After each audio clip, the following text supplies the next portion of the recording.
And now I'm just picturing in my head that I need to go down to the piano and do a Tom Waits version of Cut Your Hair. Oh, yeah. You got to smoke for like 30 years before you do that. Yeah, Rob. right. Get your Cookie some work Monster cut on. out for you.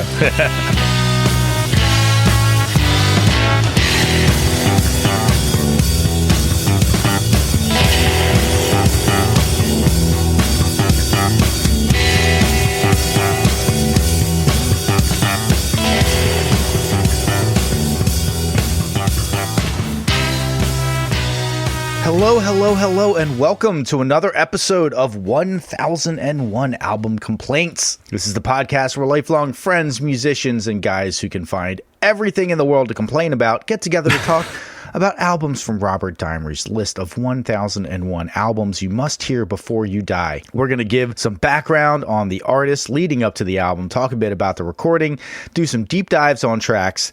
We are going to make fun of this band. Just as a warning to anybody out there, we love music. We love nothing more than listening to music, dissecting music, and we have the greatest respect for anybody who is willing to put themselves out there, but there is definitely stuff to make fun of, and we are going to find that and make fun of it mercilessly.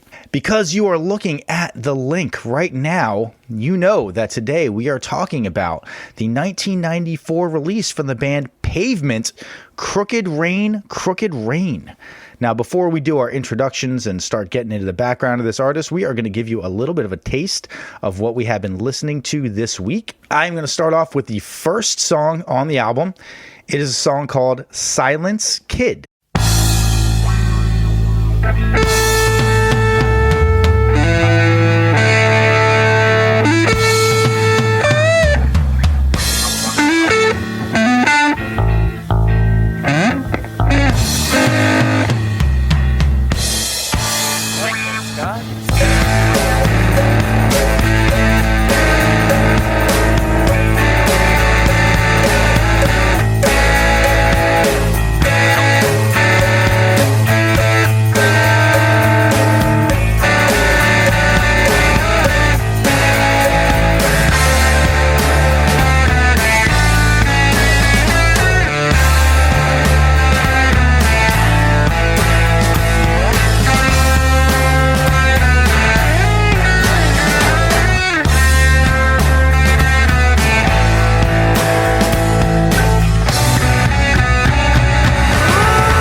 Excellent. Now that we have our baseline for the conversation, I'm going to throw it around the room for introductions by way of a tweet-length review, and I am going first to the person that I am the most interested to hear their opinion, Adam. Hey, an album so nice they named it twice. Everybody, this is Adam, and my quick tweet is, this album took me back to high school. Mainly because it sounds like it was written by high schoolers, performed by high schoolers, and possibly recorded in a high school AV lab. Oh, okay. Not a surprise, but Adam coming in hot. All right, let's throw it over to Rob. You know, it's funny you mentioned high school because I have a little bit of a counterpoint to that. So this is Rob here. My tweet-length review of Crooked Rain, Crooked Rain was... This week reminded me that mid-20s angst is its own special brand of disquiet, more mature than the teenage variety and more cynical, but less desperate than the corresponding midlife crisis. Crooked Rain hits the nail on the head for that restless feeling in your objectively cool 20s long after you're supposed to be an adult, but before any real responsibilities have kicked in. Excellent. It's pretty good. All right, and this is Tom. I will be taking us down Pavement Road today. Pavement Road, yeah. That's rich. And my tweet-length review is... A genre that is sometimes purposefully unapproachable, an album where the lead singer doesn't have a great understanding of his range, songs where the lyrics were just made up on the fly in the studio, and a band that even their original drummer stated he didn't understand why they were popular. Did we just find Adam's new favorite album? Let's find out. All right, let's hop quickly into our general impressions. How was your week, everybody? Yeah, so Rob, you mentioned the midlife crisis, and I think that this album spoke to that yearning to go back to the 90s for me. So I know I came in hot. And this week, another co-host on the show, a guy named Alan, who's not on today's episode, but he has often talked about something he calls the reverse slow burn, which is not a sex move, but it's that you start listening to an album and it's great and you're digging it. And as you continue through the week listening more and learning more about the band, you like it less. So this week was a mix of those emotions. And again, my overall thesis is the midlife crisis for me because this album screams 90s. The best parts of the 90s that I loved and some of the terrible parts of the 90s that I hated. So a pretty interesting week for me. So I'll go next. I really enjoyed the week. I was familiar with the record from my 20s. When I think it really hit me square in the forehead, which was not the decade it came out in, I should point out. So I got to this one and this band late. And I think that when it got announced last week, I was expecting it to be a little bit of a harder listen. But I was pleasantly surprised at how melodic all the songs were. Of course, I remembered a couple of the songs and knew I would really like those. But I re-fell in love with Stephen Malkmus's slacker vocals and slacker lyrics, and I suppose I'm biased because I know we're all talking about these different phases of life, but what it reminds me of is my mid-20s, because that's when I discovered the band, but it's also the age the band members were, and I think the general time of life they were actually writing about. We hinted at it earlier, but I have never heard of Pavement. When this was announced, I've never heard of the band, to which most of the folks on the call were like, how did you grow up in the 90s and never hear of Pavement? Well, I didn't. Yeah, I take issue with that right away. I think that's wrong-headed, because even though they are a quintessentially 90s band, and I'm sure we're going to talk about it, and I agree they have many 90s touchstones to their sound, they weren't popular in the 90s. Certainly not on the East Coast. They were an indie band. So it's reasonable that I've never heard of them. Absolutely. And they happen to be from the greater Bay Area. So I definitely did not hear about them until I got to California. So it's funny. I actually was not familiar with this album at all. I knew Cut Your Hair, and that was it. But I am intimately familiar with the album after this, Wowie Zowie, which I bought on a whim at a Borders Books when I was like 22 years old or something like that. Just happened to have a little extra money in my pocket, and I went CD shopping and I picked it up. I kind of liked the cover, and I really liked that album. I actually listen to that album to this day quite frequently. I think it's a fantastic album. It is much more of a genre exploration than this album is. This album surprised me a little bit in how sort of straightforward it was in terms of its songs and its influences. I was expecting a little bit more of a broader spectrum of influences because of Wowie Zowie, which, by the way, in researching this week, everybody kept talking about the album Brighten the Corners, which came out after Wowie Zowie, and they were describing it as like this great comeback album. And the guys in Pavement were like, what are you talking about? Wowie Zowie's great. And Wowie Zowie is one of those, very much like Weezer's Pinkerton, that has had a lot of revisionist history of, oh no, it was actually great, but at the time it was seen as a departure and somewhat of a flop. But this album, I liked it a whole hell of a lot, I have to say. I know the issues with Steve Malkmus's voice. I love his voice. He's got a couple of different styles of singing. He has his kind of talk singing, which is that slacker singing that you're talking about, Rob. He has his attempt to push and be melodic, which is often unsuccessful, but never not miss, charming. Right? It's always charming. Charming is a great word for his vocal delivery on some of these songs. Perhaps the best song on this record, which we're going to talk about, I don't think he hits the note in the chorus one time. I will say, though, my favorite version of him on this album is his kind of scream shout. I think he really nails that. For somebody who seems that 90% of the time he's giving absolutely no effort to his singing. He really can actually hit those kind of intense, high, shouty notes. And I also was impressed by the song structures because in general, I think Pavement at their best has non-traditional song structures that are not just verse, chorus, bridge, chorus. They kind of had this like herky-jerky construction to their songs, which I think fits their sound very well. And I found it to keep me interested in some of the songs that maybe weren't fully baked seemingly when they came into the studio. So I was just very happy this week. I didn't have the same nostalgia thing, Rob, that you have, because I never got into this album, but I found myself wishing I had got into this album earlier. Now, Tom, I have to ask you, when you bought the CD at Borders Books and Music, was Pavement actually playing there at the time? Sounds like those were some of the gigs they were getting. No, not at that time. No, I'm joking. 2022. Right. So they were broken up at that point. We talk a lot on this podcast about, is it new? Did it break new ground? I can't necessarily say that Pavement broke new ground in terms of being the first people to sound like this. Like a band like Dinosaur Jr. or something like that was putting out albums way before then, never got as big as Pavement did. But Marty, who's not on the call, and he was supposed to be on the call but got sick and sent a text today, and he's just like, the one thing I have to say is that I think that Pavement changed the course of modern independent music. And I do think that that is kind of an undeniable fact, that their approach to putting out albums, their approach to making music, their approach to being in a band did really set a template for other bands, for future indie bands. They're definitely in the lineage of the band we talked about a few weeks back, the Minutemen, which is to say they represent that next generation of indie. They probably started their band 10 years after Minutemen.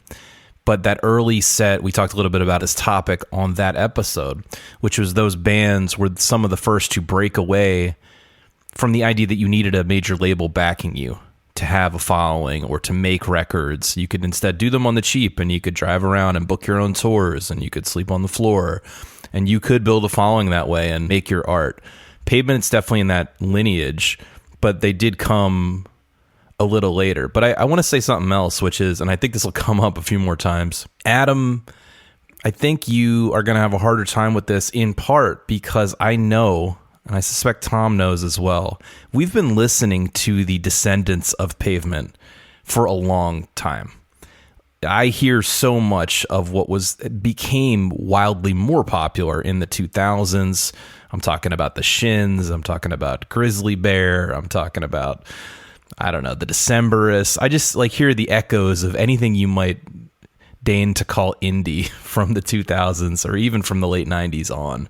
And so a lot of that has already entered my ears. Well, and Adam, you made a comment on our text thread, I think it was probably very quickly after listening to this, that they were like Weezer Jr. But I think Weezer was Pavement Jr. It was off of them, yeah. Right, Weezer right. basically took Pavement and went the major label route and polished everything. Did a cleaner, up. Yeah, more polished version. Yeah, I could hear that, definitely. And I like the unpolished version, by the way. I like the raw, we're just making these songs. We're not belaboring every single little thing. This doesn't sound like a product. And this really does not sound like a product. And I appreciated that a whole lot. That I agree with. Yeah, they sound free. They don't seem like they care if you like them or not. Yeah. But I think in both cases, the through line is the tuneful songwriting and the kind of fuzzy garage rock approach.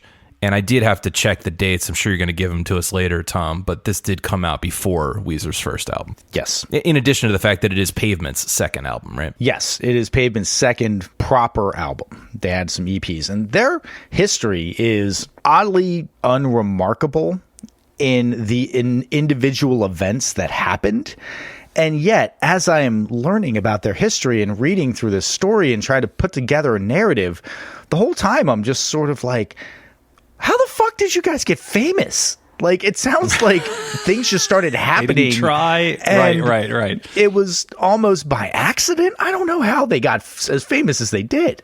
But famous is so relative. I think definitely retrospective history on a band like Pavement. By the time that they reunited and did that comeback tour in the 2010s, early 2010s, their legacy had grown quite a bit. And I think also, again, Tom, I'm sure you're going to get into some of this, but they paired up with an indie label that then became practically a major label over the lifetime of their band, which is Matador.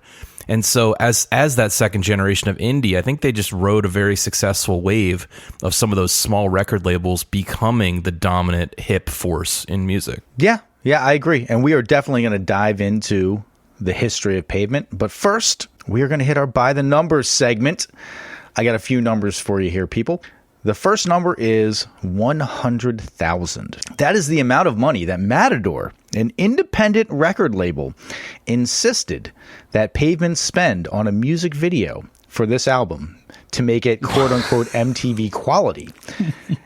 And then 15,000 is the amount of money after lots of negotiations that they eventually agreed to spend on the music video for Cut Your Hair. And they have always said that that's still a stupid amount of money and did not need to in any way be that expensive. Jeez. Did they get to pocket the 85,000 that wasn't spent? Because that's over. I mean, with an independent band, I'm guessing they're making a couple $100 a man per gig, and then somebody comes in and says, "We want to give you 100,000 for a music video." That's got to be. Now, they're not giving it to you though. That's your debt back to the label. You're borrowing it from them. Yes, right. Yeah, they're trying to take $100,000 of your album sales in payback for that, which I'm sure you're then using their director or whatever. They're negotiating the rates. And, I'm sure charging you an inflated rate for that. Not to cast aspersions on Matador. They seem like a cool record label overall, but that is the kind of standard play. So $1,500, that's the amount of money that Pavement got from Matador as an advance to release Slanted and Enchanted, the album that they had released right before this one. That was their first official full-length debut. It had already generated a ton of buzz. They had already been releasing it for almost a year on their own before Matador stepped into a distribution deal. But even then, Matador was giving them $1,500. $1,500? And what was that, 92 or something? Yeah, we're talking no money. So this was 1992. Yeah, that's still nothing. Yeah, it's nothing. My God. And there's 4 or 5 guys in the... At the time, they were a trio, but still not a lot of money. $500 each, basically. Yeah. There was just way less money in this world, in a pre-Nevermind world. The 90s kind of changed all that, right? Yeah. That's CD money. Cheaper to manufacture than tapes, and you can charge more money for them? Hell yeah. So 14, that is the age difference between original drummer Gary Young and Bob Nastanovich, who is the youngest member of Pavement, who was also just like within a year of the rest of the members of the band, basically. And the only reason that Bob Nastanovich had a job in Pavement at all was because of Gary Young. We're going to get to that later in the overall story. But 7 is the number of labels that Pavement had signed with over the years, all of them independent. Matador being the biggest of the labels. They were signed through a whole bunch of very small labels, and they very specifically always said creative control over everything, artistic control, production, release schedules, everything. We want to have all the control in the world. In fact, Matador would get annoyed with them because they would literally get like no notice that new material was coming out. They would just be like, "Oh, hey, we got a new album." It's like, what the fuck are you talking about? They're like, "Yeah, it's ready to go. We got a new album for you." Like, that there's like a whole apparatus behind this, right? How does that work when you sign? Because we covered somebody recently, and it's like they had signed a bunch of contracts, and then some big record company came in and was like, "No, this is the contract." Like, does the larger record company buy out the prior record companies, Yes. or are they just very specific with when the timing of the contract ends? So with a lot of the contracts, if you're locked into like a 6-album deal or something like that, and a bigger label comes in and says that they want to buy your contract, they're buying out some form of expected sales of your albums with that other. And Matador was just for distribution for a lot of the time. They were basically just distributing the album. Certainly for Slanted and Enchanted. For Crooked Rain, they were a little bit more of, we're going to help produce the album. And another thing is that they were also talking about how Matador was expecting that they were going to spend like $100,000 on studio time. Okay. And they're like, "What are you talking about? We're not spending $100,000 on studio time. That's fucking ridiculous. You can make a great album for $10,000 was their basic premise." And then we got 2 numbers left here. At least 2 is the number of feuds that Pavement had with other prominent bands at the time. including the lead singer of the British band The Fall, who basically said that they were a Fall ripoff and had nothing original. And the guys at Pavement were sort of shots like, fired. fuck you, whatever. It seems to be their kind of standard response to a lot. UK fans, write in and let us know if that's true. And then the other one is with Smashing Pumpkins frontman Billy Corgan. No. Because of lyrics from this album. We will touch on them later. And that went on for a couple of decades. They were still talking shit back and forth on social media once it got into the social media age. But to be fair, it sounds like it is remarkably easy to get into a feud with Billy Corgan. Yeah. I love the Smashing Pumpkins. I had a gigantic I had a gigantic Siamese Dream poster on my wall. I still think Siamese Dream, Pisces Iscariot, and Melancholy and Infinite Sadness are fantastic albums. And even I can say Billy Corgan seems like a gigantic prick. And I would not want to hang out with him in any way, shape, or form. It's funny because of late, I think he's been very purposefully trying to change his public persona to be a nice guy again. But yeah, I think he's known as a real crusty character. If you have to go on a charm offensive to convince people that you're not an asshole, you're an asshole. In your 50s? Yeah. Right. And then number one, which was kind of interesting to me, was the spot that this album reached on the alternative radio charts in 1994. This was the number one alternative radio album at one point in 1994. This is when Soundgarden were out. There was a lot of really big albums. When alternative radio was a thing. I remember kind of being a big deal, like when it was you could find something other than pop and classic rock on the radio. We'll talk a little bit more about how college radio helped their rise as well, but they were definitely seen as a true alternative to mainstream rock and roll music. So before we jump into the background of this band leading up to it, we just have two things to ask you people. We love the fact that you listen to our podcast. We really appreciate that you spend time with us every week. It means a lot to us. The one thing that would really help us out a lot is if you could tell a friend about this podcast. Go ahead and rate, review us, give us any kind of shine you want, or tell us that we're a bunch of ignorant assholes. That is also a valid criticism of us at times. We know that we don't always know every single thing about every single band, but we put a lot of effort in to make this podcast to try to get you more informed. And any way that you can help spread the word is much appreciated. And there's one other thing, dear listeners, that we would love to get from you. We have merch. We officially have a t-shirt. If you are like the three of us on this call, your ardent hope is that whatever person you are trying to attract is more into brains than they are into looks. And what better way to tell the world that you are an intelligent person who thinks deeply about music than to represent our podcast on a t-shirt. You can find in the link to this episode, links to the store. It's like an Amazon drop shipping kind of thing. We get a couple of bucks for every t-shirt that you buy. And I guarantee you, every person who looks at you will think, that guy probably has some very deeply held and slightly annoying opinions on music.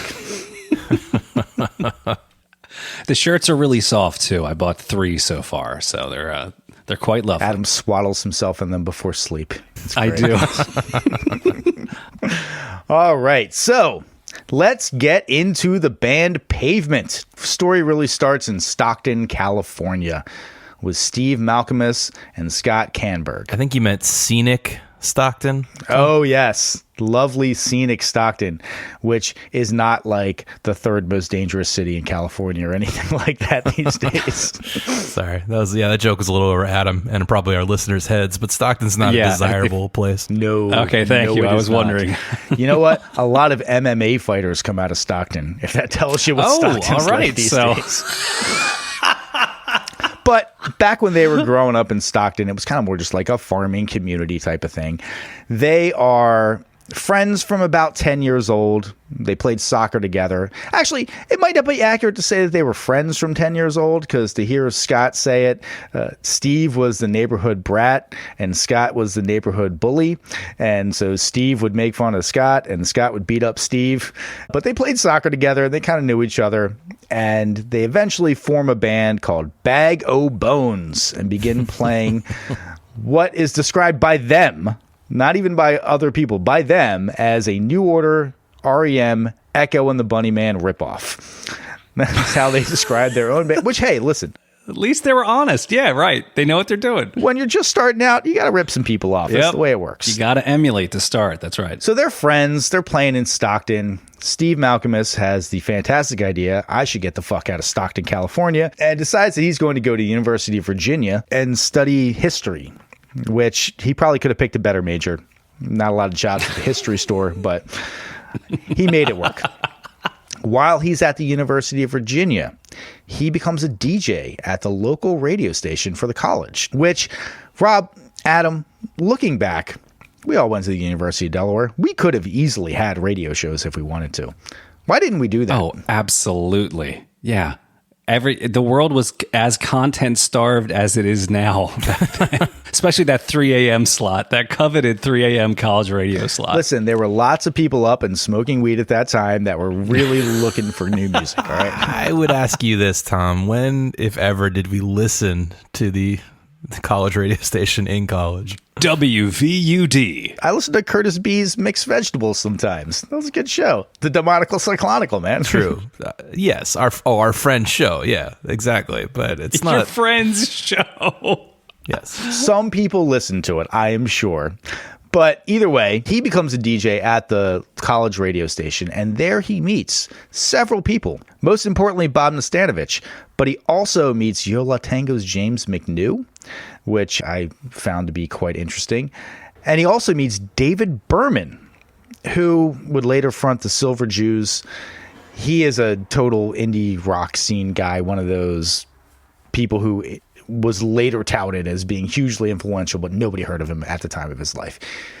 This radio station sounds like it was quite the incubator for a lot of high-level musical thinkers. I'm not necessarily going to say musical talent, but high-level musical thinkers. It's a big difference. It may overlap, but definitely yeah, not the same. So he forms a friendship with Bob Nastanovich at the time. Bob is known as a DJ that plays really obscure music. Nothing popular at all is being played by Bob Nastanovich. It's all like, I found this random 7-inch of some band that you've never heard of from Providence, and I'm just going to play their song on my radio station.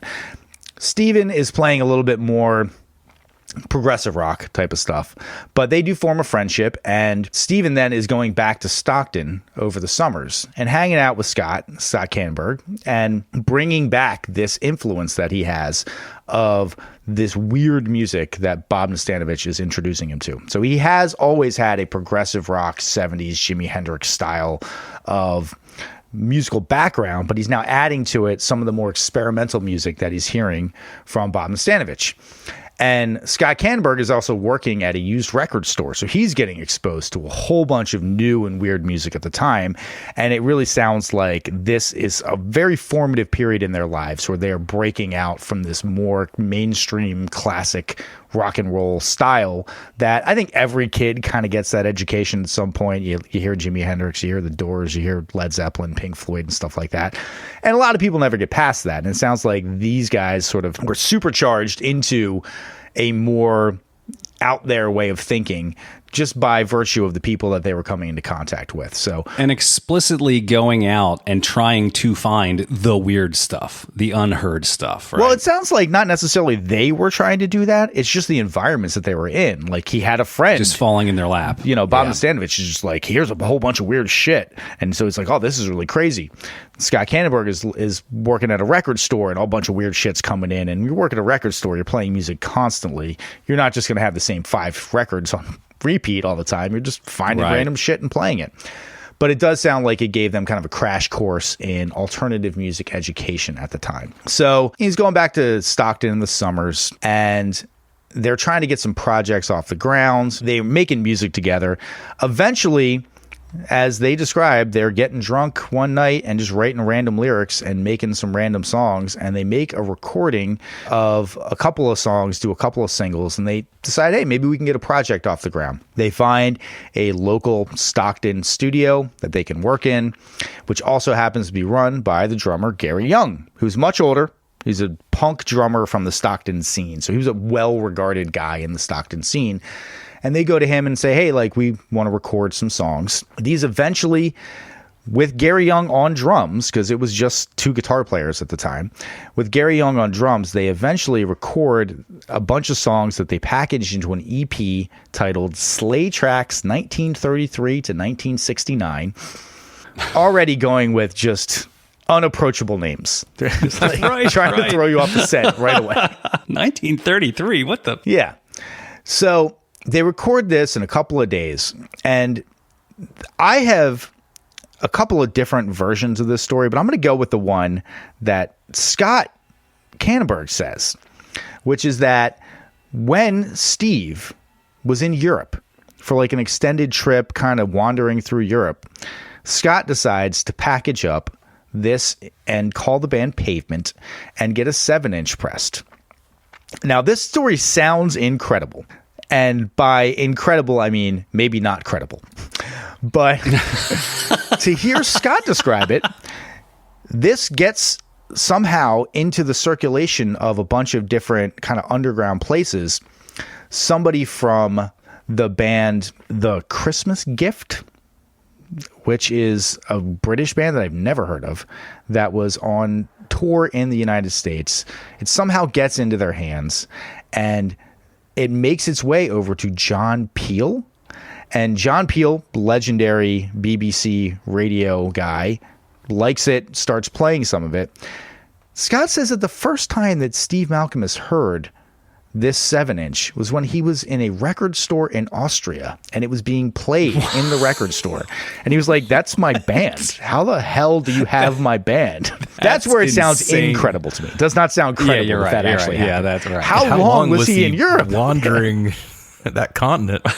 Exactly. Like, is he just really rich and I did not realize that? And he's like, I spent 6 months in Europe. I don't think that that's the case. I'm just going with what Scott said in an interview. So I don't know if it's true or not. Well, to be fair, you don't have to be really rich to wander around Europe for 6 months. The other side of it is that you're really poor and actually don't have money to book your passage home. Right. And you're just like sleeping on people's floors or outside in the park. Yeah, people used to do stuff like that a lot. I guess so. Not really my style. I don't even like camping, let alone just sleeping on park benches. But it's more success than they ever thought that they were going to have. But there's no money in it. This is still just, there's not many copies. They're just getting widely circulated type of thing. So meanwhile, smash cut, Bob Nastanovich has graduated from UVA. I think he graduated. I don't know if he actually graduated. He just left UVA at this point, and he's living in New York, driving buses in Hoboken, as one does. And he calls up Steve. Sounds like a musician job right there. That sounds like actually like a good job. That's like a union job. You could support a family on that job. Right. But he calls up Steve Malkmus, and he calls up David Berman, and he says, dude, New York is the place to be. You guys got to come here. And they say, yeah, like, let's do it. That sounds great. They all move into an apartment in New York together. They're super poor, living in crappy apartments, going to crappy dive bars, seeing lots of underground shows, and having a great time by all accounts. Now, Pavement at this point is still just Scott Camberg, Steve Malkmus, and Gary Young plays the drums, but he's not an official member of the band, but he's their drummer. They will come out and do like a couple of tours up the East Coast, play like 5 or 6 gigs on the East Coast or something like that. Rob, it's very similar to kind of what we did in the Chop, where we just would get into a van and drive, 18 hours and play 4 shows along the way or something like that. Yeah. But so you're saying they're living with Bob Nastanovich, but he's not in the band yet. He's not in the band yet. No, he's not in the band. It is during this time, they've recorded a couple of more EPs. It is during this time, it's basically like around the summer of 1990, 1991, they decide that they want to record a proper full-length album. And so Scott and Steve and Gary go into the studio. They're recording this predominantly at Gary's studio out in Stockton, California, and they record the album Slanted and Enchanted. Now, Slanted and Enchanted is recorded in like 1991, over, a long time in 1991. Over the course of 1991, they're also kind of starting to introduce other people to the band that are not necessarily members of the band, but they are people that they think could be a good fit for the band. So that is where Mike Ibold, who becomes the bass player, kind of gets into the mix. Now, he was a big fan of the early Pavement EPs. So these are people who are like steeped in the underground scene. This is a guy who's like, there's a random 7-inch that like 5,000 copies of were printed, and I'm a huge fan of that 7-inch. And then I meet the guys in that band, and I'm super stoked about it. Oh, that's got to be wild. Like, he's already a fan. That's cool. Yeah. So they're hanging out, and again, they don't have a bass player. On Slanted and Enchanted, there's no bass. Well, there is bass. It's played by Scott predominantly, though. But not a proper bass player. There's no proper bass player. But they're hanging out. They're going to a bunch of underground indie shows.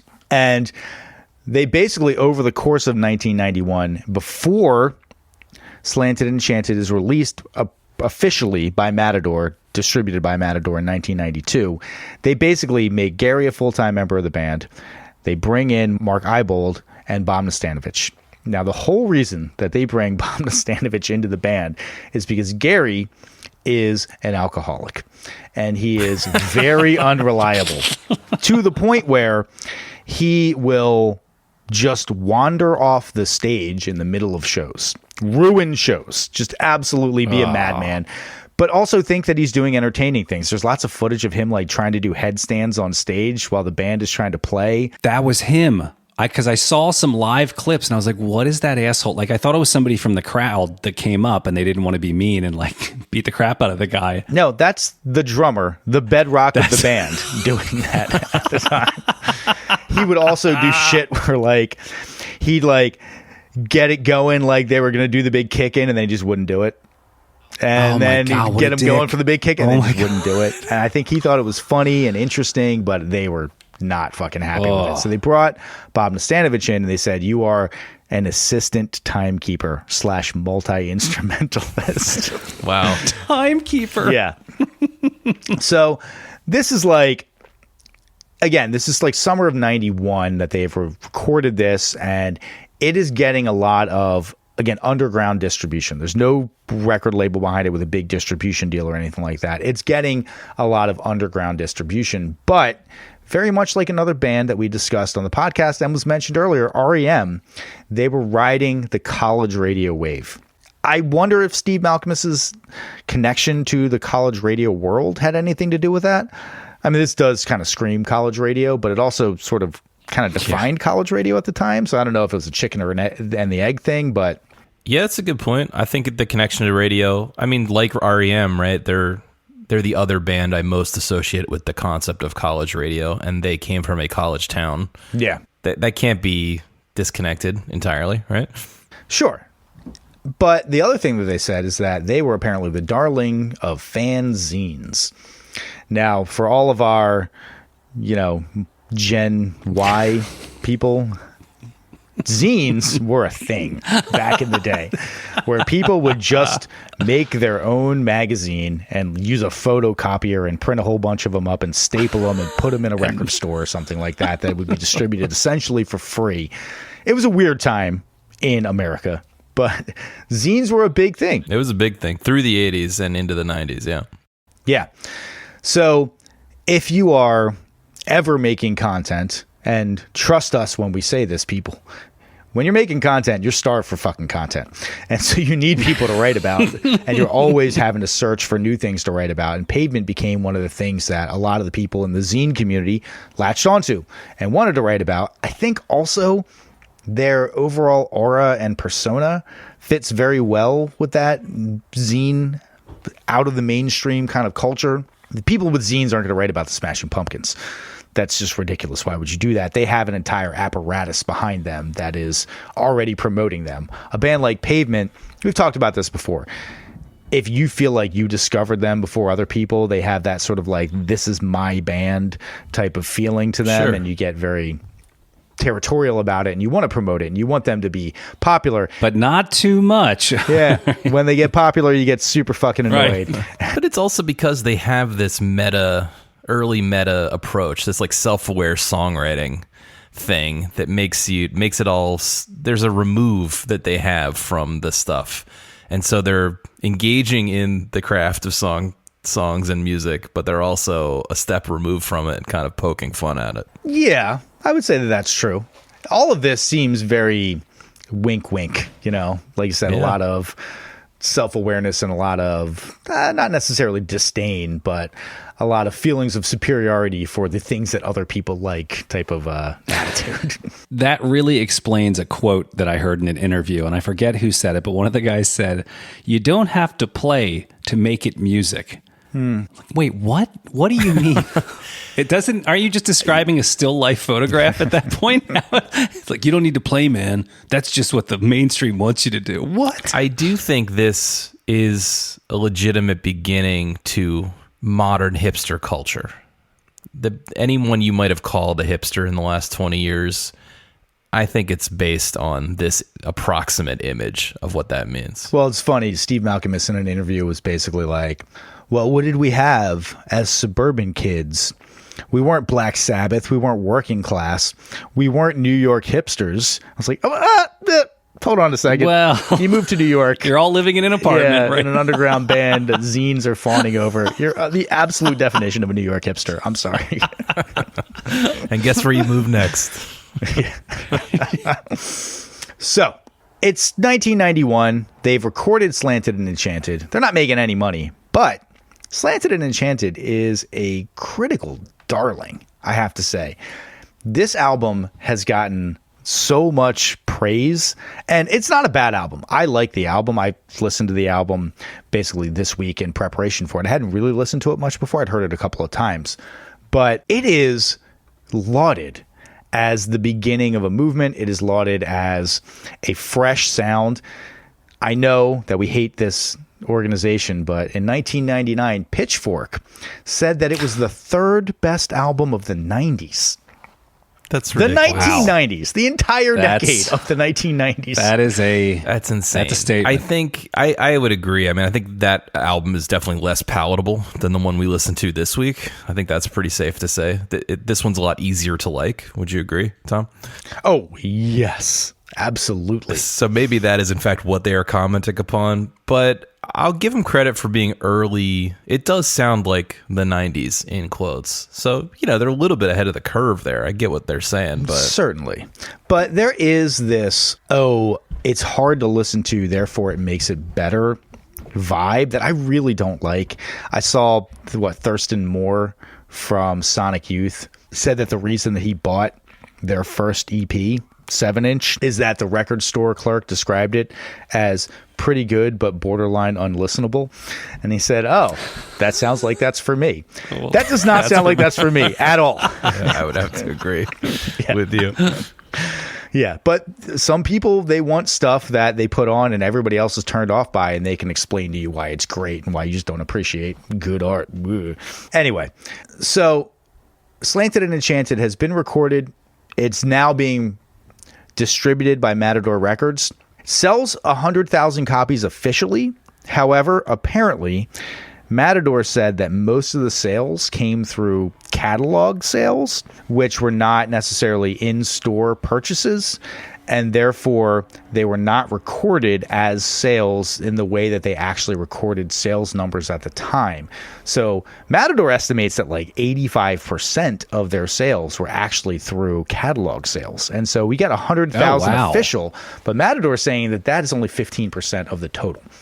I don't know how true that is. Now, this is going to sound really stupid because I've never ordered, like when you're saying through a catalog, we're not talking about the old Columbia House thing where you pay a penny and you get all of your CDs. Was it like you'd go to the record store and be like, I need Pavement. And they're like, I don't have it. Let me check in the paper catalog. Oh, there's the Pavement record. I'll order it for you. Sure. I don't actually know. I don't actually know. I hadn't even thought of that. I thought what Tom was talking about was that Matador Records published some kind of, if you bought a record from them in the past, you would get in the mail a shiny catalog occasionally. Oh, and then you would order from there, okay. And that there were people following these indie record labels so closely they would kind of order anything that Matador told them to. But yours is actually more plausible, Adam. Yeah. I like both of those, though. And I don't have an appropriate answer, but that is just what I was able to find out about their record sales. So more than 100,000. More than 100,000, Safely yes. said more than 100,000. That's pretty impressive, I think. It's quite impressive. Now, they still don't have any money, somehow. But they have solidified themselves as a band. So they got Scott, Steve, Gary Young on drums, Mark on bass, and Bob as assistant timekeeper / various roles. And Gary's the alcoholic, and he's still playing drums? Gary's the alcoholic. He's still playing drums. Okay. They booked themselves a tour of Australia, Japan, and Europe. That's a pretty damn big tour. It's ambitious. Yeah, it's very ambitious. They go on tour on the cheap again. They're not, doing the big tour bus thing or anything like that. A lot of sleeping on people's floors and scrounging for money and stuff like that. But over the course of this tour, Gary Young's behavior deteriorates to the point where it is untenable. They get to the end of the tour. They're in a hotel room in Copenhagen. And Gary is like, I basically need to quit the band. Y'all are a bunch of fucking young kids in your 20s. I'm like 40, 41 years old. I need to make money. I can't be doing this shit anymore. And they all kind of were like, he made a whole bunch of unreasonable demands. I'm like, as a 41-year-old, that seems pretty fucking reasonable. Same here. It's like this is all coming crashing down now. We're talking about all the midlife crises and stuff. It's like, yes, that's what you do as a 41-year-old guy. I can't do this anymore. Just give me money or let me go. Yeah, so Gary insists that he got fired, but everybody else says that he left that hotel room saying, I quit this band, which, considering that they then released they then released Crooked Rain right after that, was a really bad financial decision because he would have been probably set for fucking life after that. But either way, he quits the band. Enter Steve West, who was a mutual friend of Bob and Steve's from their days working as security guards at the Whitney Museum in New York. To hear Steve Malkmus tell it. And this is a band, mind you, who has just got back from a tour of Australia, Japan, and Europe. He said he had a place to rehearse and a drum kit, so it seemed like a natural fit for him to be in the band. Who's got the gear and the space? You're in the band. But that one guy could have driven the bus across Europe. Yeah, but not to Japan and Australia. Those are like in 3 distinct corners of the globe. Yeah, they probably blew all of the money they made on that tour just on plane tickets. Just to get there. So Steve Young comes in, says a pretty good fit, joins the band in 1993, and they get started on their second full-length album, which is 1994's Crooked Rain, Crooked Rain. I don't believe that I let you guys know that this was released February 14th of 1994, the quintessential Valentine's Day album. Don't you think? Oh, yeah. Get this one for your girlfriend or significant other, your lady boyfriend, friend. whomever. They will know that you love them and that you put a lot of effort into this gift. So it's recorded over 2 different locations. Part of it is the Louder Than You Think studios, which is Gary Young's studio in Stockton, but it sounds like not a whole lot was recorded there. It was mostly recorded at a place called Random Falls in New York, about which I could find no information. And so that might have just been like their apartment or something like that. I was going to say it's a guy's garage. We've been in a couple of those places, Tom. Yeah, right. Totally. So we now have Crooked Rain, Crooked Rain. I think it's about time that we start talking a little bit about the specifics of these songs. Find out what the buzz is all about, people. We're going to jump back into the first track on the album. This one is called Silence Kid. Silent kid, don't listen to their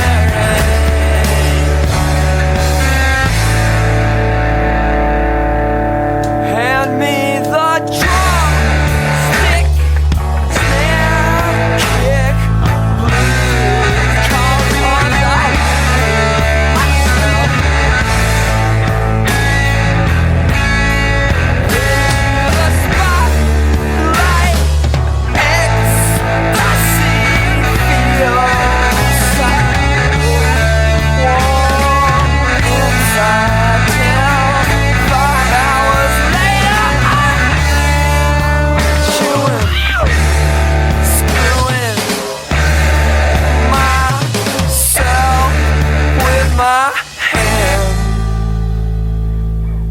Now, before we start the comments on this, I just want to know, am I going crazy, or did anybody else get the melody that he stole and the song that he stole the melody from, at least a part of it?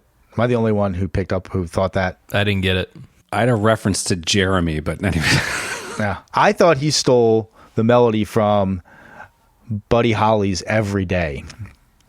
Love like yours will truly come my way. I hear it, but I think It's a there's snippet. Yeah, I don't know. I will pop it in here just where I think that he may have cribbed a little bit of the melody. You listeners can tell me I'm going crazy, but I couldn't get it out of my head the entire time. Silent kid, no one to remind you, you got no hero, no reels to remind you.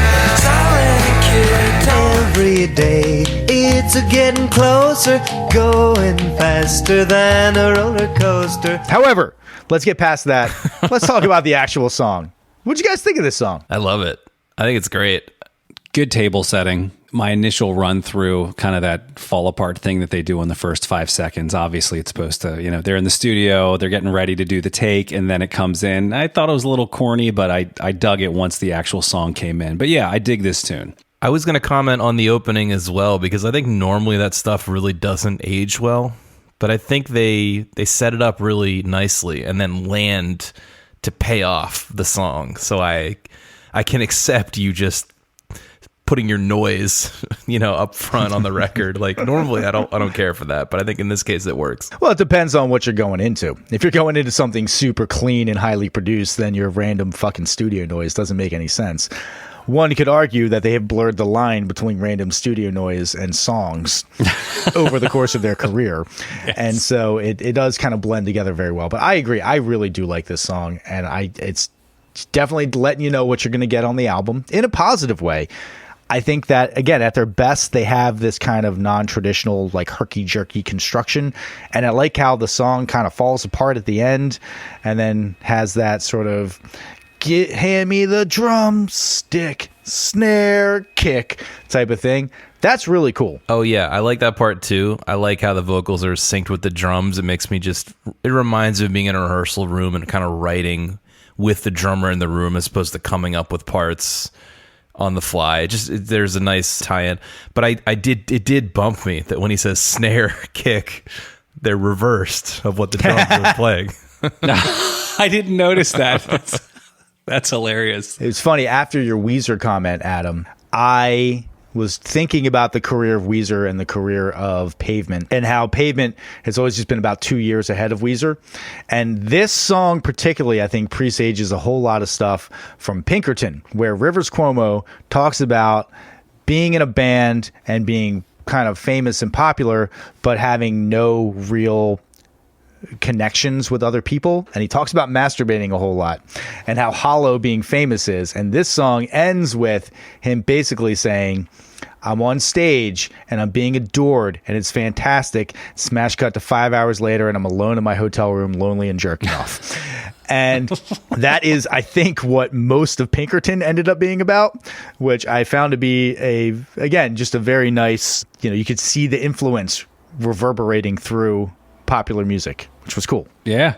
I thought it was interesting too. I usually complain about like long intros and stuff, but the chord pattern that they run through for the first minute and 5 seconds was interesting enough that I didn't get tired of it, which is really crazy too, because it's a 3-minute song and the lyrics don't come in till 1:05. And they're cramming a lot in, right? There's that drum breakdown thing that you said. So yeah, it's a pretty ambitious tune, I think, for your first track on the album, and I dug it. Yeah, overall, they do tend to make their songs, again, not boring. Sometimes they're boring. We'll get to some of those songs later on. Yeah, but it's a good indication of the good parts of Pavement, I think. And we'll talk about other songs that do this as well. But it's ultimately pop music with a clear and interesting structure, but delivered with this like layer of fuzz on everything, on the phrasing of the singing, on the guitars, that just makes it feel dirty and garagey and indie. And that's cool. Yeah, they're the opposite of a try-hard band, certainly. You don't get the sense that there was a whole lot of vocal takes left on the cutting room floor that didn't quite make it because of squeaker notes or anything like that. But again, I really don't mind it. And I feel like Rob if somebody were talking to me about really not liking Steve Malkmus's voice and it just really being annoying because he's not hitting the notes, I would feel like they were crazy. And I was thinking about all week about how you probably felt on the Morrissey episode or on the Smiths episode where I was talking about Morrissey, because I can absolutely see the parallels. Yeah. But for whatever reason, I find this charming and it doesn't bother me at all. I know what you mean. It's subjective, and but it does have something to do with it. Just fits. It suits the band he's in, and it suits the songs he writes and the lyrics he writes. So that's why it works. Yep. All right, let's go on to the next song on our focus list, which was the biggest hit off of this album. It was also the first single that was released, and it was the one that, if you're going to be familiar with a song from this album, it's probably this one. This is the song Cut Your Hair. Stop it.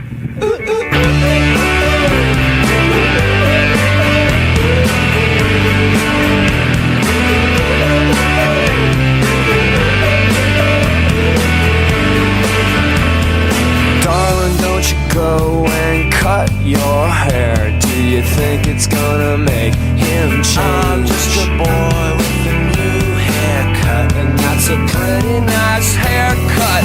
Torture like a puzzle, hitmen wearing muzzles. Hesitate to die, look around, around. The second drummer drowned, this telephone is found. Now, I would be genuinely surprised if Adam claims he's never heard this song. I had never heard this song, but I get why it's the hit. I mean, when they opened it up, I mean, you know, in retrospect, it seems kind of corny, but man, it fits that 90s kind of playful thing. And this was the one where I thought Weezer, but again, you're telling me that Weezer is coming after these guys. So this song has no business being as catchy as it is. For this band that is not into super catchy songs, this song is really catchy. And the way that they start the song off with the guy just going, "Stop it," and then the song kicks in. Yeah, it's like kids fighting in the backseat. Yeah. I love that. Right, it's really great. It's a very funny song, and I think there was a time. I think this partially hit on MTV just slightly. Probably premiered on Beavis and Butthead. You're going to tell me, or some alternate MTV, but it's because funny songs or clever songs were often relegated to novelty. So I think I heard it and kind of dismissed it too quickly. It's their biggest hit, but I think it's an encapsulation of what the band is in the most palatable possible form. They get the cleverness, they get the trading vocals approach, they get the thing where the vocals match with the rhythm. There's just a lot of fun stuff in here. And we haven't even talked about my favorite part yet, but I'll let you guys go. Well, I like how the ooh, ooh, ooh, ooh, ooh, ooh is essentially the chorus, and they start the song with that, and then they just kind of go through verses after that, and they break into that part. It's not a traditional song structure, which is not surprising for this band. They don't have very traditional song structures, but I do think that it's, yeah, you said playful, and it actually has pretty good drums on it, which you need to. The song we're singing about your drummer, like, did you see the drummer's hair? I think it's a super fun song. I like how you can tell what state of mind Steve Malkmus was in when he was writing these lyrics. It's like, let's go down to the practice room because attention and fame's a career, which I think is like, he's getting a whole lot of pressure to like, make this your life, make this your career. And he's like, oh, attention and fame is going to be my career? Fuck that. I think that's where they maybe got that slacker title. that's a good line. I love when they shout "no big hair." That's my favorite part. I was about to ask because I immediately thought of the Jane Says moment. She takes a swing and she can hit. You know, they do the big scream there. That's where I was thinking with the no big hair. Except for this song doesn't suck. I'll give you that. But yeah, that actually came off pretty well. It is also, we already said Silence Kid was about being in a band, but this is also about being in a band, about going to practice, about hearing about other bands who are maybe getting ready to lap you in terms of success, and do you care or not? And you're already getting old, even though you're only 27 in band world. And right. The record label's like, maybe you should get a crazy hairstyle. And they're like, fuck you, I'm not doing that. Right. Right. Or I could see the no big hairline being in a Wanted ad for a drummer around this time, because they would be talking about hair metal, right? Sure. Oh, yeah. good point. Yeah. Nice. Good. You know, they also stay away from these super dissonant guitars on this song. Yes. Which I like the super dissonant guitars. I think they work in their other songs, but it makes it hard to like it for a general audience to glom onto it immediately. So smart move on their part. I want to put 2 drops in. Speaking of dissonant guitar, one is the lead guitar at 58 seconds. Normally, I think the lead guitar is great. I think he has a really great style. I don't know if it's one guy consistently, if it's Malkmus or Cannonberg. Maybe you can tell me. But this one, it comes in only for a second, doing a little bendy thing at 58 seconds, and then it comes right back out and it's dissonant. It just sounds like they mistakenly left it. Music scene is crazy, bands start up each and every day. I saw another. Now, that said, the guitar solo is awesome. I love it. I love you like the it? tone and the notes. It sounds like he's I- holding on to a proton pack from Ghostbusters and just barely keeping it from burning his face off. Well, that's interesting because I feel like there are a couple of these songs where it really does feel like they're about to go off the tracks. Like, because they're not phenomenal musicians, right? And it does feel like at times they're holding on for dear life and are barely holding it together. And if you were to ask me what the solo in this song was going to sound like, I could have mouthed this to you before having heard it. I was like, I bet he's just going to go, and there's like a couple notes in there where it's like a little rough where, you know. But it sounds like an airplane landing. It's awesome. I would agree with Rob. I think it's got a lot of energy. And you can get by on energy and style. It's Neil Young, you know? It's energy and style and attitude. You can get by on that. I dig it. I think they're tighter than you think they are too, and I think the record kind of proves that. They have the loose, tight aesthetic of bands like the Rolling Stones, where it's intended to feel like it's going to fall apart. But I think they're in control. I also know that they got a lot of shit where people were like, they don't really practice or anything like that. Well, they also happen to be living in different areas for a lot of this time. And so they weren't getting together every week, a couple of times a week and playing together. It was much more like, let's get together. We're going to do a tour. Let's get together. We're going to record an album type of thing. And so they got this moniker of like, they don't practice. And it's like, well, they do kind of what Rob and I have been doing with our last several recording projects, which is like a sprint up to something where you get together and you work on it really intensely for a short period of time. But you could say that we haven't practiced. Sure, we haven't played together in a long time, but then when we get together, we do it intensely for like a 6-week period and put something out. I'm going to challenge that thesis in the next song. Okay, let's talk about the next song. It is the song Unfair.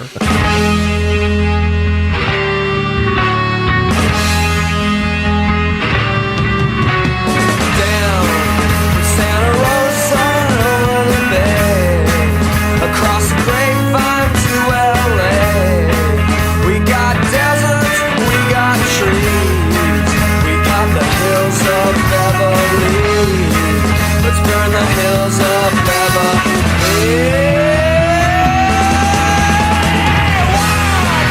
With your credit card in the air, swinging nachos like you just don't care. This is the slow, sick, sucking part of me. This is the slow, sick, sucking part of me. And when I suck in kisses, sour. I listened to this one and I watched a little bit of their live stuff from early on, back when they had Gary, the drummer. And he was a good drummer. Like I saw him do some stuff with some really solid drumming, a lot of big fills. And then I heard this song before I knew that Gary had left the band. And I was like, there's no way this is the same guy. This is a pretty weak rhythm section. And I would direct your attention to the 6-second mark, wherein there is a single stroke roll of 3 hits and the guy manages to screw it up. It's so off. It's like, it's just bad. And to start the song like that kind of rubbed me the wrong way. Adam, I'm really glad that you have moved beyond just complaining about pitch. And now you're complaining about drum timing as well. To rhythm. It's just sloppy. The guy could have done another take and nailed it. I don't know. I know that's their aesthetic. You can now say that about anything. Any mistake is aesthetic. Listen to the cutting room floor of me doing these episodes. It's just aesthetic. But here's the reality of being in the studio with whatever songs, with whatever band, is that sometimes you do another take and you go, you know what? That first one had it. Mm-hmm. I don't know what it is, but it had it. So I'm here to defend this song. This song rocks. It's a noisy tour. The song overall is good. Noisy I'm just saying tour that through California, which I'm sure Adam doesn't appreciate, but he makes reference to all the places in California just about. Yes, I noticed that as well. Yeah. Well, this one is that energy song that I really dig. I love the energy. And Rob, that's probably what you mean when you say it has it. It has that energy of driving. It's a song about going all across California, and it's a driving song. It feels, I mean, the lyrics aren't great, but I like the song a lot, and I really like his shouting voice on the song. I think he nails the vocals on this song. This is one of those ones where oftentimes he writes out of his range, and he tries to sing it, and he can't quite do it, and, you know, whatever. It still works. It's charming. This one's right in his range, and he nails it. He's really good. He's still squeaking. He's cracking on it, but it works. Yeah. When he's shouting. And I like that part of it because he's not like a Chris Cornell shout scream kind of thing. It's like his voice is breaking up, but it works. So this song is really mixed well. And I have to give a lot of credit to the mixing on this song because it is that hard-lined walk of noisy but not muddy. You can hear all the different instruments. They're all making a lot of noise. It's all fuzzed out, but nothing's getting lost. And I really do appreciate the care that went into the actual production of this. I know, Adam, earlier you said that it sounded like it was recorded in a garage.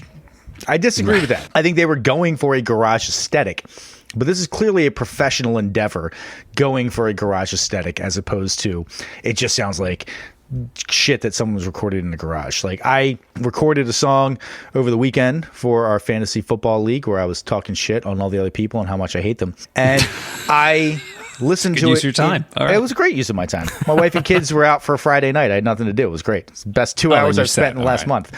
But right. I went and listened to it in the car, and it just sounded like mud. Everything just sounded washed together. And this is clearly nicely professionally recorded. Even if they are going for a lo-fi sound, it doesn't come off as uncaring. So good work on that. Yeah, and I'm reading that they produced it themselves. Does that mean they also engineered and mixed it themselves? They were very adamant about having full creative control over everything. So they produced everything themselves, and they were definitely intimately involved in the mixing process. They had artistic control over the album art and everything like that. They very specifically went with smaller record labels because they were able to dictate all of the terms and say, we want to have this be our album. We don't want a guy in there being like, well, you don't have a single, go home and write another song. And they're like, fuck you, these are the singles. This is what we're going to do. No, they clearly had an idea what they wanted, which is cool. And yeah, I'll just rep the guitar again, just in general. I think the guitar work and the guitar writing and the guitar tones are all really interesting and very purposeful, even when they're being really noisy and fuzzy. I can sense a lot of care went into that. That's in addition to there's a lot of, rarely are the two guitars playing the same thing or just strum-a-lumming chords. There's always counter melodies. Even when the guy's being dissonant, I can tell it was very intentional. Yeah, and it led to a cool song. It's not my favorite song on the album, but this song is a cool song, and it definitely rocks. And I don't necessarily think of Pavement as a band that rocks a whole lot, but this song rocks. They can do it. All right, we're going to go on to the next song on our focus list, which is the song Range Life.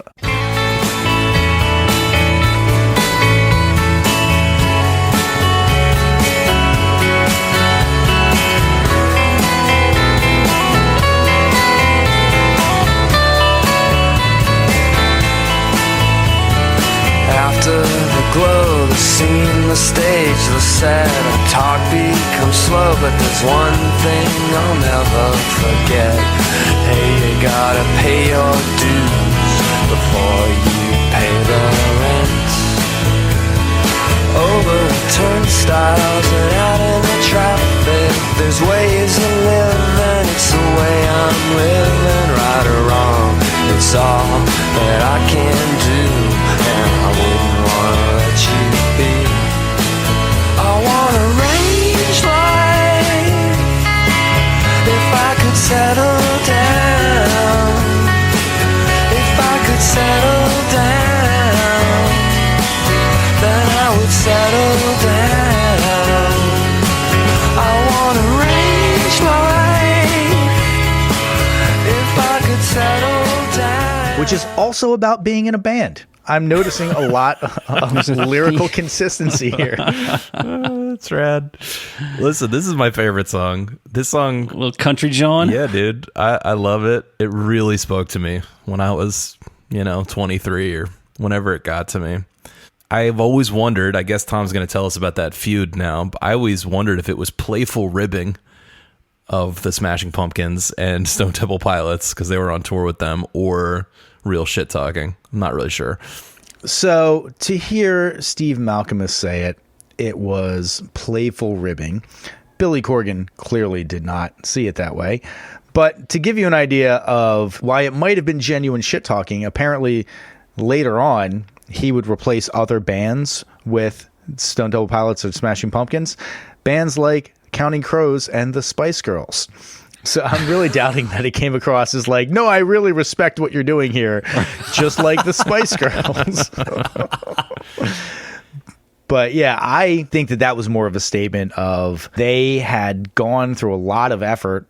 Again, a band that is touted as being a bunch of slackers really did go through a lot of effort to not be part of that big music label machine. And I think they were just kind of talking shit on being on tour with bands that were in that big music label machine and seeing what that was and being like, wow, we really don't want to be that, and we're glad we're not that. Did you read about the story where they were on, I don't know if it was Lollapalooza, but they were in West Virginia and they were getting pelted with mud, so much so that they left the stage because they came on after Sinead O'Connor or something, but like they were just absolutely destroyed on the stage, and they were wondering why they even did that. So that feeds more into the whole anti-establishment thing. Yeah, and to hear them tell it, now Billy Corgan denies this, but to hear them tell it, they also were kicked off of the Lollapalooza tour because Billy Corgan said he would not be on Lollapalooza if Pavement was on Lollapalooza.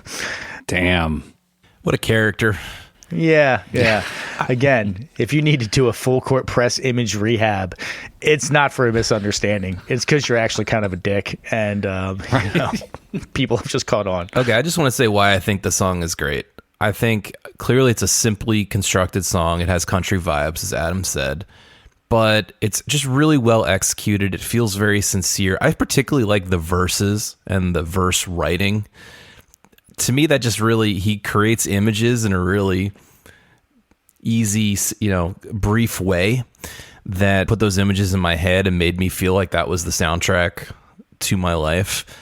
And again, the guitar is great. I think the jangly lead guitar that's kind of going through the song that feels like it might fall apart at any second is just perfect for this tune. And for this band, if you had this vocal treatment and everything else was pristine and clean, you'd be like, well, that just doesn't fit. Why are you not singing better? But when you have really jangly, dissonant notes in the guitar, and then you have dissonant notes in the singing, you're like, oh, that's their thing. That's what they're going for. And I agree, Rob, this song is pretty damn fantastic. This is the song that on this album, again, I was only familiar with Cut Your Hair. And this is the song that I was like, I found myself wanting to re-listen to the song. When it was coming up on the playlist, I was happy about it. You get 10, 15 times through a playlist. You're usually pretty bored with every song on there. But I was still having that feeling of discovery listening to it. So great work. There's a fragility in his voice that works really well in the context of this song. Again, because it's kind of a slower, where you got a country vibe, and he's not hitting all the notes all the time, but there's still a melody there that you can define, even though he's not a 440, right? And it worked well. Yeah, so I definitely dug this tune. I want to go back to something that you said, Rob, about his lyrical approach. And I wrote at some point in my notes, he's an indie Tom Waits. Yeah. He's very much a minimalist. I'm throwing out a whole bunch of evocative imagery, and it gives you an idea of something, even though if you were to just read these deadpan, they sound like nonsense. But in the context of the song, they really do evoke a feeling from me. And it's hard to do that without just coming across as slam poetry bullshit. And I think he does it very well. I think that's a really good touchstone for him, is Tom Waits, and I agree. He paints pictures with his words, and it's hard to do correctly, hard to write that line. And then he also kind of uses phrases from the lexicon as jokes. The hand me the gloves, there's crime, and it's never complete.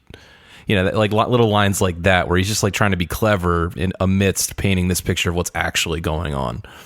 It's a great showcase for him as a lyricist and as a singer. But back to my original comment, does he hit the range life note even one time? And does it even matter? Doesn't matter, and no, he doesn't. It doesn't matter, right? And sometimes it's not even close. Sometimes he's getting there, and sometimes he is just not even close. And you're like, okay, that's your thing. I get it. I just think that was a really interesting decision to keep that specifically. It doesn't bother me. I agree. It does not interrupt my enjoyment of the song, so I guess ultimately they made the right decision, but I'm just still trying to put myself in the shoes of the artist going, is that... Like, we could do it again and take it down a key. Like, you're putting yourself out there very vulnerably throughout the song, and in the context of a vocal take for any song.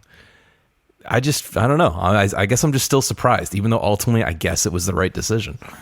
Well, that is also never surviving as a take with an A&R guy in the room. Or a producer from the record Right. label in the room. They're like, are you fucking kidding me? Get back into the vocal booth. We're going to slow the tape down or something. This is ridiculous. Like, you cannot have that stand. But they knew what they wanted. And I like it more than if he hit it.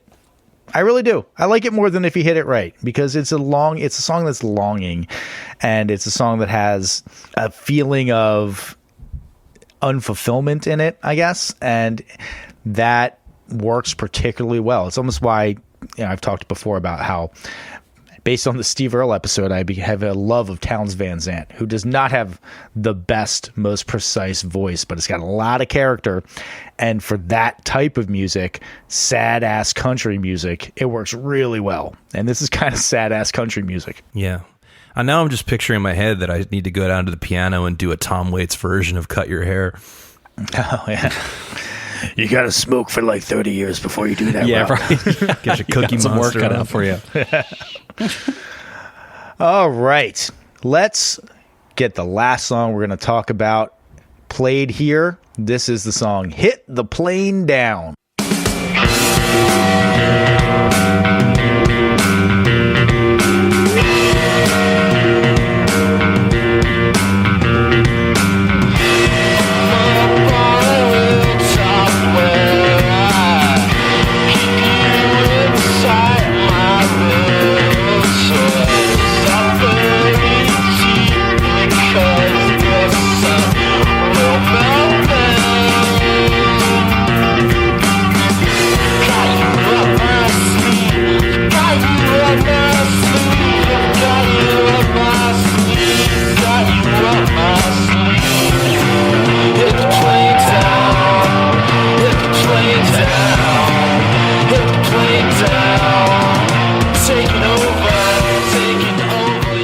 Not a winner. I totally missed this song on the playlist, by the way. So you guys talk about it yourselves. Shit. Oh my gosh. Yeah, this is terrible. This is embarrassing. I knew before you published the playlist that this would have to be the low light, because it clearly is the low light from the record. And I happened to notice on Wikipedia that it is the only song not written by Stephen Malkmus. Yep. And you can tell it doesn't fit on the album. And now the bass approach, that sort of like driving bass, it sounds like it could have been a Drive Like Jehu song, but their vocal approach and their instrumentation approach is very different than anything Pavement's bringing to the table. And it's not your lane, guys. You didn't nail it. Now, they have some heavier stuff on Wowie Zowie that I think works particularly well, but it's still not this kind of heavy stuff. It's just bad. It sounds just like we've been in these practice rooms where you're just messing around at practice, trying to make the other guys laugh, like leaning into something that isn't even good, but you just keep doing it anyway and vocalizing over it. And it never rises above that. It feels completely devoid. Before I knew it wasn't Malkmus, I said it's devoid of the wit and wisdom that Stephen usually has in his songs. Yeah, I like, what are they even fucking talking about in this song? It's just dumb all around. And I think that there are a lot of people out there that think Pavement are a dumb band because of their aesthetic, and I think those people are wrong. But if this was the only Pavement song I'd ever heard, I would wholeheartedly agree with them. That, yeah, Pavement's a dumb band. They don't try very hard, because this song doesn't try very hard. And then that whole going down, it sounds like they're just pumping it through a loudspeaker at the end. Like, they went hard on the production choices to try to save this shit of a song, but it does not work. It makes it worse. And just look where it lands in the track listing. Was it Marty who said the second to last is always where you put the worst song? So there you go. It's 11 out of 12. They knew what was going on when they published it. I like that idea. I like what you just said, though, Tom, that they leaned into the production because they knew they had a turd, but they tried to make it avant-garde after the fact. Yeah, exactly. You're like, no. You can't force avant-garde, or it just comes off as Yoko Ono, and I don't need that shit. They could have cut it. A 39-minute album is a perfectly respectable album length, but nope. They had to go for the full 42:16 on this album. So that is all of the Pavement that we are going to talk about today. Few things left, dear listeners. Thank you for sticking with us through our deep dives on the songs. Now, the most exciting part, and I am actually quite excited about this vote. I want to know, do you need to listen to this album before you die? I'm going first to Rob, because I know his answer already. Hell yeah, dude. So this is my punk music. These songs, the way that people talk about those late 70s, early 80s indie bands or punk bands with such reverence, and like, this was the first time that I heard someone that sounded like the coolest version of the voice in my head. For me, that band is Pavement. And another thing I wrote is that I think these songs are to indie music what Seinfeld was to comedy in the 90s, which is their witty, little irreverent windows into normal life that just feel like you and your friends riffing, but it's definitely better than that. So, in my opinion, I do like the rest of the Pavement catalog. I think they're absolutely a band worth exploring, but I think this is the most accessible entry point, and it's really good, and it's a good showcase for why they're good. So absolutely yes. Excellent. All right, Adam, give it to me.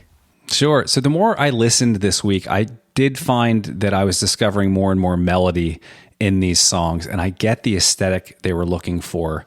And while I don't think these guys are bad, I just found them unremarkable the more I learned about them. So I'm going to court controversy with this vote, but I'm going to say that I don't think you need to listen to this album before you die. And I welcome the flood of angry emails. This is Adam who is giving this vote, so make sure you mention me in the hate mail. The listeners know you're not cool, Adam. Don't worry. Right, you're right. They already know that. Yeah. All right. Adam, you were given a chance to subvert expectations, and you didn't do it. God damn it. So this is Tom. Clearly, I'm voting yes. This is surprisingly approachable as an album. And I'm not going to say I'm a Pavement fanboy or anything like that, but I do like the band. I like what they represent. I like what they brought to music. It doesn't have to be this super polished type of highly produced music, and it also doesn't have to be angry fuck you punk music. There's a way to have not super polished and also not super angry music. I liked it a lot. I thought that this album exceeded my expectations, even though I came in with high expectations. You absolutely should listen to it. It's a gem of an album, and I do not regret a single listen through this week. So there you have it, dear listeners. On the list, 2 out of 3 correct opinions. We have a few things that we're going to do before we wrap things up here. And first, I'm going to throw it over to Rob, who's going to lackadaisically slide his hand into the mailbag or whatever. And I don't know, maybe like read something or some shit. I don't know. Who cares? We have some missives today from quite It's very slacker of you. Quite far away. So you'll be pleased to know that. And they're both about Jamiroquai, so get ready. How much didgeridoo are we talking about here? A lot of didge. Peter, all the way. Speaking of didgeridoo, Peter, who writes from Adelaide, Australia. Wow. Okay. Writing in. First, your podcast is fantastic. You know what? Let's just cut off the letter there. How about that? Exactly. There we go. Perfect. Thank you, Peter. Good He night. says, I've been recommending to everyone, and we spend a lot of time in my studio talking about your episodes and your takes on our favorite albums. Our only issue so far is with your take on The Prodigy. I guess he means he enjoyed that one, but okay. The most controversial. You were not harsh album. enough on the Prodigy. I'm guessing that's what my headcanon is of what he means. Right. He goes on to say, I'm a music lover, but without musical training, so I find your insights based on your professional musical backgrounds informative. They add another layer to my understanding and appreciation. So thank you, Peter. Awesome. Now to the Jamiroquai. As a longtime fan of Jamiroquai, I very much enjoyed your discussion of Emergency on Planet Earth. It happened a couple weeks ago. As with all of your other analyses, I think your complaints are fair. Is he great? Not sure. Is he fun, and does he give you music that can be just the right thing when you need something like that? Yes, absolutely. Sure. As you mentioned, music is about a moment in time in history as well as when you encounter it in your own life. It all plays into the nostalgia. It's very personal. Last night, this is up to date, guys. Last night, I saw Jamiroquai perform at Rock Harvest in Adelaide. Wow. Okay. And JK's band... Festival. He did not buy the ticket. It's a festival. JK, he says he's a longtime Jamiroquai fan, though. He said he came on after Nile Rodgers. Hard act to follow. Very funky. JK's band was tight, and my God, they were very, very good. So precise, so on point, very much in the palm of JK's hand. I agree basically with what Tom is saying. He says, if you were at a festival and he's on the bill, go see him. By all means, do not buy a ticket to Jamiroquai solos. Anyway, love the podcast. You're doing a terrific job. Please keep it up. I'm learning so much and enjoying it. At the end of the concert, JK is now just lighting barrels of crude oil on fire just to really... How can they sleep when their beds are burning, dude? Oh, God. Okay, and we have one more quick Jamiroquai one. Ollie from the UK writes, hi, folks. Top job on the podcast. That's definitely a UK expression. Top job, boys. Right. It's nice to hear people dig into records and not just in a positive way. In response to your Jamiroquai episode, however, I feel the need to correct you. Uh-oh. In England, we also think they're shit. Don't you dare try pinning that on us. All the best. Oh. Ollie, can we be friends? It's You fantastic. can find me. We could be friends. It'd be great. That's great. We appreciate it. And if you want to tell us anything, you want to tell us your thoughts on Jamiroquai or any other thing under the musical sun, anything we've covered, if you want to correct us, you want to add context to any of our opinions or our shows, write us at 1001albumcomplaints@gmail.com. We'd love to read them. Excellent. Thank you, Rob. And thank you to everyone for writing in. Very much appreciated. It's one of the highlights of our week is hearing opinions of people who are fans, haters, whatever.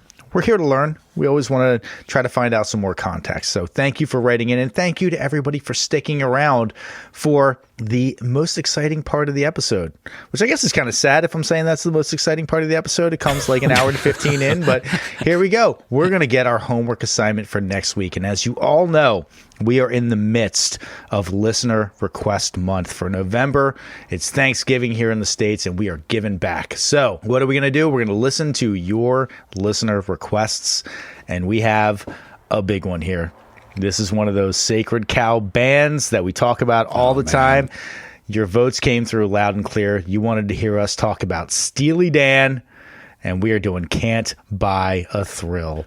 Ooh. Nice. You want to hear us talk about Steely Dan more than we talk about on non-Steely Dan episodes, because they still come up kind of a lot. Somehow that was requested. Buckle up. Yes. What was the guy who wrote in and called our taste Steely Dan on white bread? It's the most accurate appraisal of our musical opinions. Oh, God, I love the haters. I do love the haters. I That's actually don't even awesome. know if that's a hater comment there. Anything that has Steely Dan That's in just it in reference accurate, to me yeah. and white bread. I mean, I can't deny it. I burn under harsh light. Like 60-watt bulbs make me burn. So, You know what, though? I can already tell this is going to be a good one because for those who might not know, this is Steely Dan's debut and not nearly as perfect Yeah. as some of their later output. absolutely. Nice. Yes, that's going to be a very fun one. So, for next week, listen to Can't Buy a Thrill by Steely Dan. Always continue to write in. Let us know what you think. Rate us, review us. Thank you very, very much for sticking with us all the way to the bitter end of this episode. For 1001 Album Complaints, I have been Tom. I'm Adam. And I'm Rob. A boosh. Nailed it. No need to go back. So fragile. So fragile. Print it.